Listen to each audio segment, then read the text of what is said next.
asks, can you explain why you vote for tax dollars to be sent to Ukraine and how that benefits Hoosiers?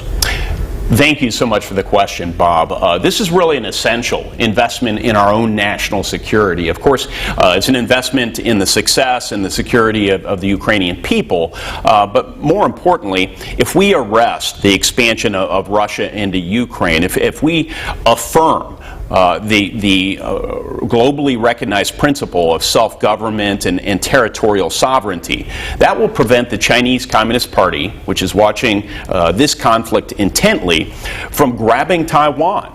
If they were to grab Taiwan, those computer chips we've talked about, and it's going to take a couple of years for us to get a measure of independence in supplying those and running a modern economy. But if they were to grab Taiwan, our economic life as we know it would fundamentally change. So that's what's most excessively in it for Hoosiers. There are a number of value propositions. There's other bad actors like Iran and North Korea watch this as well. Just this past week, House Minority Leader Kevin McCarthy said if Republicans take back the House, America will no longer be, quote, writing blank checks for the war in Ukraine. Do you take issue with that sentiment?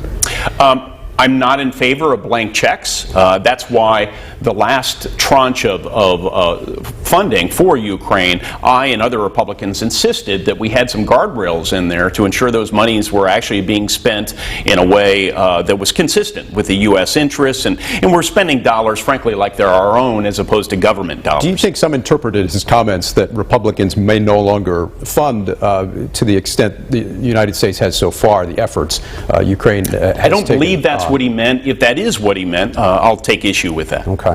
How's Congress accounting for the funding already being sent to Ukraine? So that's part of our oversight responsibility, where we hold hearings and we're able to call people before our committee of jurisdiction in the light of day so the American people can hear it. So that's the most important thing we can do, but there are limitations right now, and I want to emphasize this. Right now we have the Biden administration, which has not instilled a whole lot of trust about how they're spending money. If Republicans can be put in charge of these committees of jurisdiction in the House and also the United States Senate, we can be a little more probing. We can kick the tires and ensure that we're getting all the investment that we want to from every dollar spent. But you'd want to make sure that funding is still there for Ukraine as they continue to hold off the Russians. Absolutely. The last thing we want to do right now is let Vladimir Putin out of the trap he finds himself in. Let's talk about